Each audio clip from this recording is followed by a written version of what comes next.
kyllä meitä sitä dikkaa, mut vaan silloin jos se on valtaa mansikkaa. Ei, se on Roope Salminen ja koirat. Rairissa lukee, että ei mustikoita. Meidän väkkärille se on vissi, että jokaisella on mansikkashormetin päässä, joka nousee vähän niinku hissi. Mut tulee brain freeze, kun mä heitän mansikkashormetista riimiin. Vaikka se on jäässä, niin mulla on loputtomasti vielä muistakin aiheesta rinnei päässä. Todellakin, mutta näin se vaan menee. Mä lupaan, me saadaan tää homma toimimaan. Ei, vaikka sä oot niin kuuma, mä voin olla sun sormetti tai mansikka, sä voit tulla mut toimimaan. No mitä seuraavaksi? Synnytyssairaala. Mä mennään synnytyssairaalaan. Ei, synnytyssairaala, se on niin kiva mesta, että haluaisin olla siellä aina vaan. Musta ainakin tuntuu, että se on mestana nasta, kun mä lähdin sieltä, kun mä lähdin synnytyssairaalasta. Niin kaikki se jo tässä vaiheessa näkee. Synnytyssairaalasta asti mun elämä on ollut alamäkeä. Siellä musta pidettiin huolta, kun mä lähdin sieltä, niin mä menin saman tien kuolla. Näin vaan leitin laittoi mut sinne keskoskaappiin. Ja mä menin silti parempaa palvelua vaatiin. No ei siinä mitään, hei se vaan menee, vaikka sairaalassa mulla hengaaminen oli rankkaa. Niin rankempaa oli niillä kätilöillä, jotta jumalauta kätilöille lisää palkkaa. Okei, ja sitten seuraava aihe on sähköpyörä. Mä mennään sähköpyörän aihe. Joo, monta vaihdetta niissä edes on. Koska mä oon täysin sähköpyörän ton. Ei mulla ole sähköpyörää mun tallissa.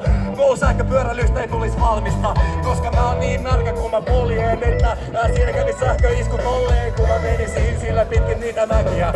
Mä tykkään käyttää mun käsiä. Silloin kun mä poljen, mä haluan siihen apua. Sähköpyörän käytän korkeintaan kun mulla on krapula. Eikä jaksa polkea itse. Mutta vittu mä poljen ja itken.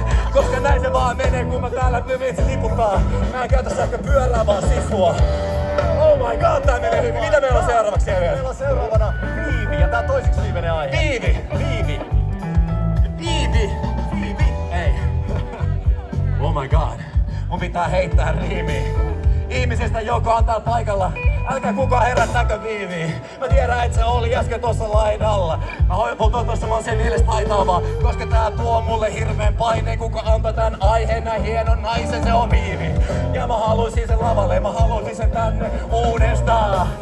Kun se tulee tänne, niin yleensä menee sekaisin niinku USA, se oli se riimi, mut ei siinä mitään, jos toi tänne vasta tutustuu Viiviin. Etkä tiedä siltä yhtään vittu biisiä, mä lupaan, et sä tulet tänään rakastuu Viiviin. Kun se nousee tänne lavalle, niin se kyllä ottaa tän mestaa haltuun.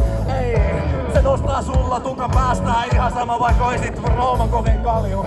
Joka tapauksessa, nyt on aika heittää siitä viimeisestä aiheesta riimiin. Mutta otetaan pieni galluppi, pidä ääntä, jos sä valmiiksi rakastat Viiviä. Okei. Okei, mikä on viimeinen aihe? Viimeinen aihe on tietenkin tämä kaikkien raapalaisen vihaava Pori. Ai niin jumalauta. Joo. Okei. Porista. Ei. Porista setti. Ai et. Porista pitää heittää jotain settiä. Mitä huonoa puoli siitä voi edes etsiä, kun me tiedetään joita kaikki. Ei oikeesti, missä on tää mun maikki? Mä sanoin, että paras mesta on tässä. Mä vihaan Porin paljon, että mä en käytä edes ässää. Mä jätän sen pois mun aakkosista. Mä kävin Porissa, mut en tuu mene uudestaan. Ja oi, mitä meiti täällä hourii? Mä näen edes monta porilaista iPhonea. En mä tarkoita tätä millään pahalla. Porin, te voitteko nostaa mut sinne kovan rahalla. Mut en mä tiedä, onko siellä rahaa kellään. Jokainen porilainen ottaa vähintään liikansa selkää. Mutta en mä tiedä mun hiestä. Mutta tiedän monesta porilaisesta tiestä. Niin johtaa vaan yhteen suuntaan. Mä ajan taaksepäin ja kysyn mitä jävä duunaa. No ei ne tiedä mitä vittu tarkoittaa joku sana jävä. Joten mitä mä tän radan, mutta joka tapauksessa. Ja mitä siellä olikaan? Siellä Porissa. Siellä oli siellä Porissa. Ja siellähän on tietenkin hautausmaa, johon on haudattu monta porilaista. Hienoa miestä, muuta sekä naista. Ja ne on kaikki siellä maan alla. Ja se on ihan kamalaa. Mutta näin se vaan menee. Mä lopetan tän rapin tähän, koska mä oon freestylissa taitava. Jos sä asuit koko elämässä Porissa ja nyt hautausmaassa, niin sä oot paremmassa paikassa.